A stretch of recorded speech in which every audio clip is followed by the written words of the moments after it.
Saudara, firman Tuhan masih mengenai bagaimana kita mengatasi krisis atau bagaimana kita mengatasi persoalan-persoalan dalam hidup kita.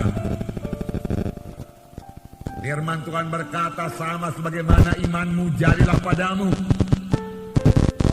Dengan iman yang teguh kita pasti berkemenangan.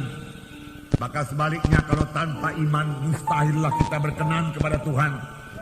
Tapi kalau kita mempraktekkan iman kita, Tuhan akan menyatakan kuasanya seturut dengan iman kita tersebut.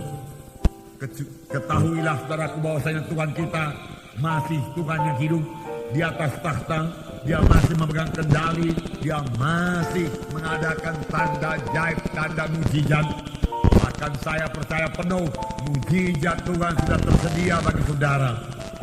Mujizat untuk kesembuhan saudara, mujizat untuk kekuatan saudara, mujizat untuk berkat-berkat bagi saudara. Semua itu sudah tersedia. Apakah itu berkat rohani, apakah itu berkat materi yang sangat kita butuhkan pada masa-masa krisis ini. Tuhan sudah menyediakannya bagi saudara. Bahkan sebenarnya Tuhan Yesus telah menjadi miskin, supaya dengan kemiskinannya kamu menjadi kaya. Banyak sekali janji-janji Tuhan mengenai hidup yang berkelimpahan ini. Bahkan firman Tuhan berkata, aku mau engkau keberkatan saudara-saudaraku, sama sebagaimana jiwamu keberkatan dan jiwamu baik-baik saja.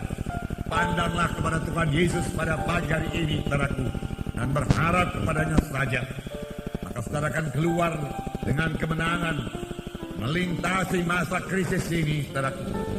Kita melihat satu bangsa pilihan Tuhan.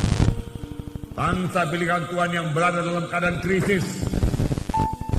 Apa yang jadi kepada bangsa pilihan Tuhan ini bangsa Israel. Bagaimana mereka keluar daripada krisis mereka? Apa sebabnya mereka ditimpa krisis tersebut? Bagaimanakah caranya mereka keluar daripada krisis itu? Bagaimana caranya mengalami mujizat Tuhan? Hakim-Hakim pasal 6 ayat 1 sampai 6. Baiklah kita baca bersama-sama. Hakim-Hakim pasal 6 ayat 1 sampai 6. Kita baca bersama-sama. Dapat saudara? Mari kita baca. Tetapi orang Israel melakukan apa yang jahat di mata Tuhan. Sebab itu Tuhan menyerahkan mereka dalam tangan orang Midian 7 tahun lamanya. Dan selama itu orang Midian berkuasa atas orang Israel. Karena takutnya kepada orang Midian itu, maka orang Israel membuat tempat-tempat perlindungan di pegunungan, yakni gua-gua dan kubu-kubu. Setiap kali orang Israel menabur, datanglah orang Midian, orang Amalek, dan orang dari sebelah timur, lalu maju mendatangi mereka. Berkemahlah orang-orang itu di daerah mereka, dan tidak meninggalkan bahan makanan apapun di Israel, juga domba atau lembu, dan keledai pun tidak. Sebab orang itu datang maju dengan ternaknya dan kemahnya, dan datangnya itu berbanyak-banyak seperti belalang.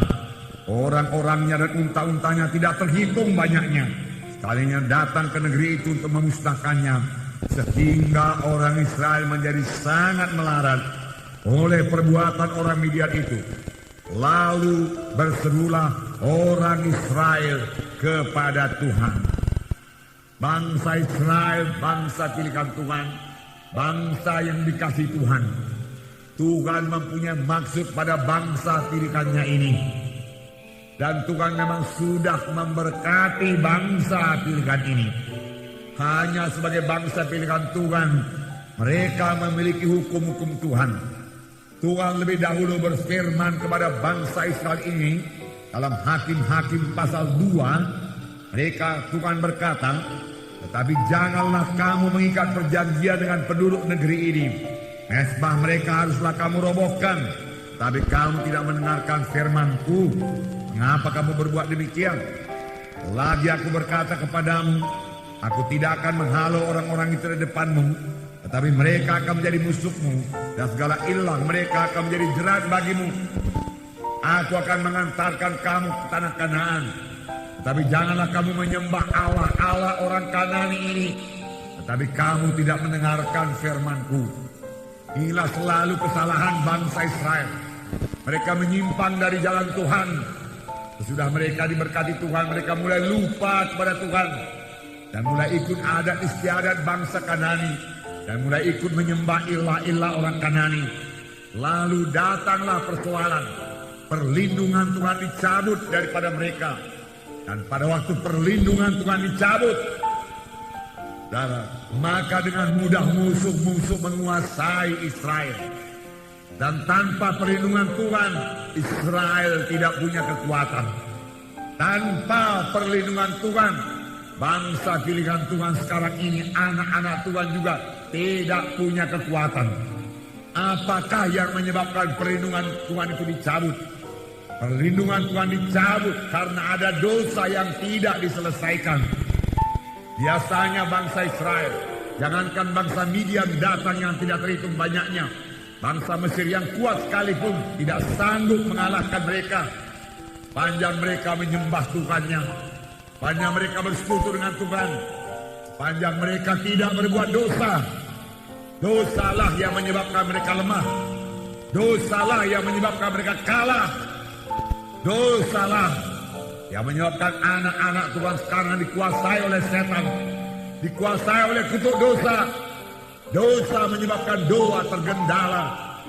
Firman Tuhan berkata, bukannya tanganku terlalu pendek untuk menolong kamu, bukannya telingaku terlalu berat untuk mendengarkan doamu, tetapi dosamu serupa dengan dinding memisahkan aku dengan engkau. Tuhan berkata, parah sekali akibat dosa itu. Kekalahan selalu datang karena dosa yang tidak diselesaikan. Tidak ada kuasa. Oleh sebab itu jangan biarkan dosa berkuasa dalam hidup kita, saudaraku.